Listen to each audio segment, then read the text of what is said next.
नमस्कार दोस्तों, आपका स्वागत है आपके अपने YouTube चैनल में।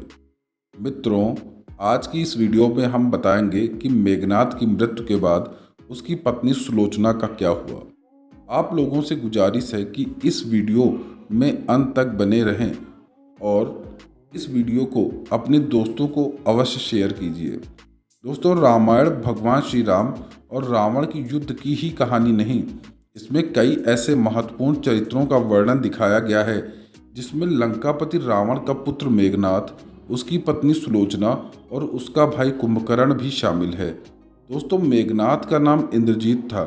यह दोनों नाम उसको ब्रह्मा जी ने उसके पराक्रम और बहादुरी के लिए दिए थे। कहते हैं कि जब मेघनाद का जन्म हुआ तो वह सामान्य बच्चों की तरह रोया नहीं था, बल्कि शेर की तरह जोरदार दहाड़ ली थी, जिसके बाद उसने स्वयं ब्रह्मा जी से वरदान प्राप्त किया कि वह किसी भी युद्ध में जाने से पहले अगर अपनी कुल देवी निकुंबला की पूजा कर लेता है तो उसे युद्ध में कोई हरा नहीं सकता और ना ही उससे जीत पाएगा। वह एक ऐसा महारथी था जिसने भगवान को अपने वश में करके रखा था। उसने नारायण रूपी भगवान श्री राम और लक्ष्मण को अपने नागपाश के अस्त्र में बांधकर शत्रु सेना में हाहाकार मचा दिया था। जी हाँ दोस्तों, हम बात कर रहे हैं रावण के पुत्र मेघनाद की। या तो सभी लोग जानते होंगे कि राम और रावण के बीच में युद्ध हुआ। उसमें लक्ष्मण ने बाण से मेघनाद का सर धड़ से अलग कर दिया था। मेघनाद को भगवान राम के भाई लक्ष्मण ने मार दिया था। लेकिन क्या आप लोग जानते हैं कि मेघनाद की मृत्यु के बाद उसकी पत्नी सुलोचना का क्या हुआ?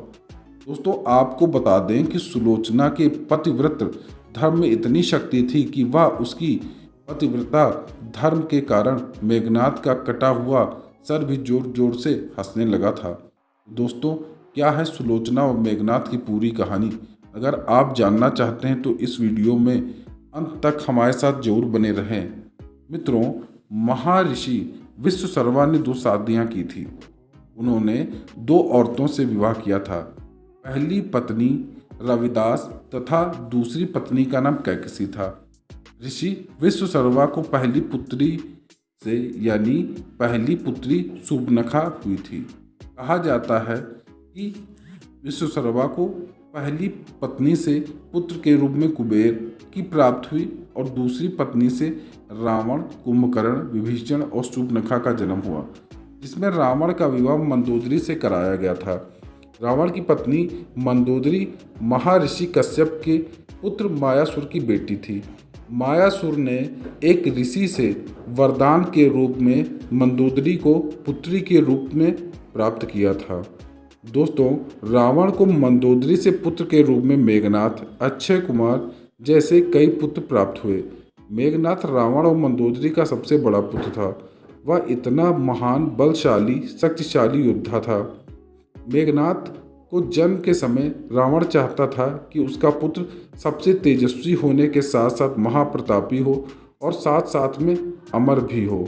इसलिए मेघनाद के जन्म के समय रावण ने सभी ग्रहों को अपने वश में कर लिया था। रावण ने मेघनाद के जन्म के समय शनिदेव को 11वें स्थान में रखने के लिए कहा था, लेकिन रावण की दृष्टि से बचकर शनिदेव ने अंतिम समय में अपनी दिशा बदल ली और 11वें स्थान की जगह वे 12वें स्थान पर आ गए, जिससे मेघनाद कभी अमर नहीं हो पाया। इस बात से क्रोधित होकर रावण ने शनिदेव को अपनी लंका में कैद कर लिया था।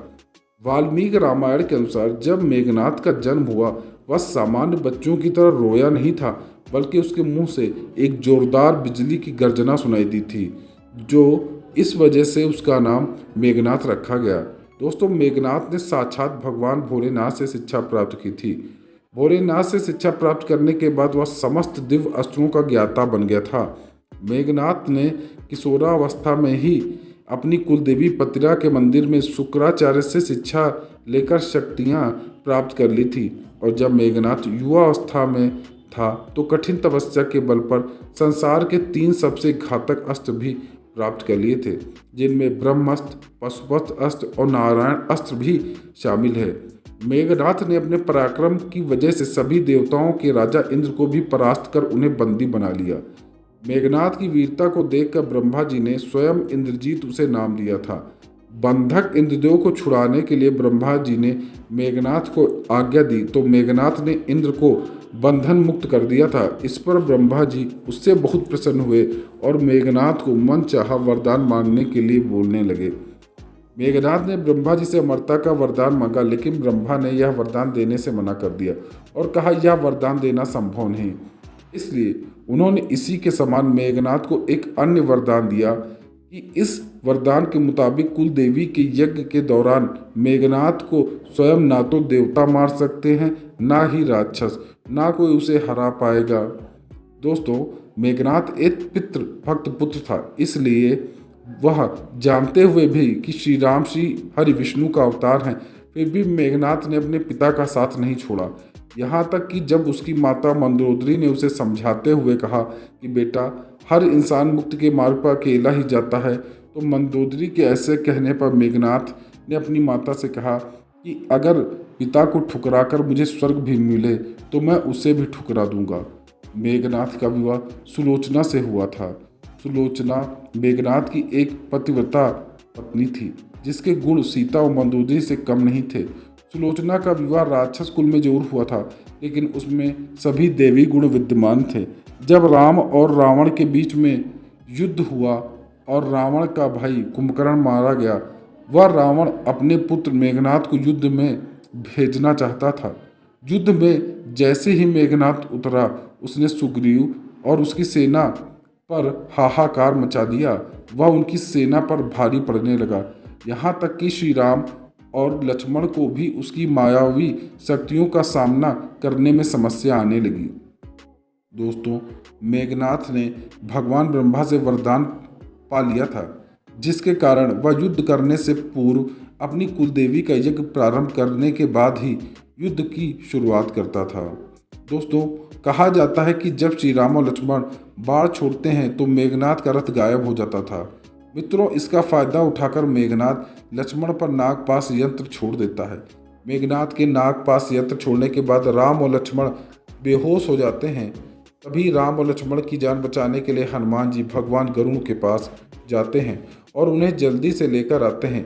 गरुड़ को आने के बाद सारे नाग उन्हें देख करके भाग जाते हैं और भगवान श्री राम और लक्ष्मण होश में आ जाते हैं। अगले दिन जब युद्ध हुआ तब मेघनाथ शक्ति बाण लक्ष्मण जी को मारता है और उन्हें घायल कर देता है। लक्ष्मण जी के प्राण खतरे में होते हैं। तब हनुमान जी बिना समय गवाए लंका पहुंचकर सुसैन वैद्य को लाते हैं। लक्ष्मण जी की नब्ज टटोल कर जब सुसैन वैद्य देखते हैं तो संजीवनी बूटी लाने का आदेश देता है। हनुमान जी संजीवनी बूटी लाने के लिए जाते हैं, लेकिन उन्हें बूटी समझ में नहीं आती तो वे पूरा का पूरा पहाड़ उठा ले जाते हैं। कहा जाता है कि संजीवनी बूटी मिलने के बाद लक्ष्मण की जान बच पाई थी। तीसरे दिन भी विभीषण के कहने पर लक्ष्मण जी ने मेघनाथ के पीछे लंका पहुंच गए और लक्ष्मण ने अपने शक्तिशाली बाणों से मेघनाथ का वध कर डाला। प्रभु श्री राम ने लक्ष्मण को पहले ही आगाह कर दिया था कि मेघनाथ की पत्नी एक पतिव्रता स्त्री है, ऐसे में मेघनाथ का सर जमीन पर नहीं गिरना चाहिए। इसलिए जब मेघनाथ का सिर कटा तो भगवान श्री राम के चरणों में रख दिया गया। मेघनाथ के मरने के बाद प्रभु श्री राम ने मेघनाथ की मृत्यु की सूचना उसकी पत्नी को देने के लिए मेघनाथ की कटी हुई भुजा भिजवा दी और कहा कि मेघनाथ मृत्यु को प्राप्त हो गया। मेघनाथ की कटी हुई भुजा को देखकर सुलोचना बहुत दुखी हुई और उसे विश्वास नहीं हो रहा था कि मेरा पति मर चुका है। सुलोचना ने अपने पति की कटी हुई भुजा की ओर देखते हुए कहा, हे भुजा, अगर तुम सचमुच मेरे पति की भुजा हो तो युद्ध का सारा वृत्तांत मुझे लिखकर बताओ। तब मेघनाथ के कटे हुए हाथ ने लक्ष्मण का गुणगान लिख दिया और युद्ध की सारी घटना को वहां पर सुलोचना के सामने लिखकर रख दिया। उस घटना को पढ़ने के बाद सुलोचना को विश्वास हो गया कि अब मेरा पति इस दुनिया में जीवित नहीं है और रोती हुई लंकापति रावण के पास जाती है और उनसे कहती है, हे पिताजी, मेरे पति अब दुनिया में नहीं रहे, मुझे उनका सिर लाकर दे दीजिए, मैं उनके साथ सती होना चाहती हूँ। रावण ने कहा, तुम कुछ घड़ी प्रतीक्षा करो, सुबह होते ही मैं अपने पुत्र मेघनाथ के सिर के साथ साथ दुश्मन का भी सिर लेकर आऊँगा। लेकिन सुलोचना को इस बात से कोई भी संतोष नहीं प्राप्त हुआ। वह तुरंत ही मंदोदरी के पास पहुंच गई। मंदोदरी ने कहा कि तुम जाओ, श्री राम की शरण में चले जाओ, वे दयालु हैं, वे तुम्हें तुम्हारे पति का शरीर और सिर अवश्य ही तुम्हें वापस कर देंगे। यह बात सुनकर सुलोचना श्री राम के पास पहुंच जाती हैं और उनसे कहती हैं कि प्रभु, कृपया कर मेरे पति का सिर मुझे वापस कर दीजिए। इस बात से राम जी को आश्चर्य होता है और वे कहते हैं कि सुलोचना, मैं तुम्हारे पति का सिर तो लौटा दूंगा, लेकिन कृपया करके मुझे यह बताओ कि युद्ध का सारा वृत्तांत तुम्हें कैसे पता चला और तुमने कैसे पहचान लिया कि यह तुम्हारे पति की ही भुजा है। तब सुलोचना कहती हैं कि मैं अपनी पति की कटी हुई भुजा से मैंने आदेश दिया था कि मुझे युद्ध का सारा वृत्तांत लिखकर बताओ। उसी ने मुझे सब कुछ लिख के बताया। यह सुनने के बाद सुग्रीव को इस बात में तनिक भी विश्वास नहीं हुआ और वह कहने लगे कि यह तो असंभव है। यह सुनकर सुलोचना अपने पति यानी मेघनाद के कटे हुए सिर की ओर देखते हुए कहती है कि अगर मैं सचमुच में सती हूँ और मेरा पतिव्रत धर्म सच्चा है तो कृपया करके आप हंस के दिखाएं। ऐसा कहते ही मेघनाद का कटा हुआ सर जोर जोर से हंसने लगता है। यह देख करके सुग्रीव भी हैरान हो जाते हैं और उनके मन में पछतावा हो जाता है। इसके उपरांत श्री राम सुग्रीव को आदेश देते हैं कि मेघनाद का शरीर व सिर ससम्मान उसकी पत्नी को दे दिया जाए और उसकी पत्नी सुलोचना मेघनाद के सर को ले जाती हैं और सती हो जाती हैं। मित्रों, ये थी कहानी मेघनाद और सुलोचना की। आपको ये कहानी, ये वीडियो कैसी लगी, कमेंट बॉक्स में अवश्य बताएं। धन्यवाद।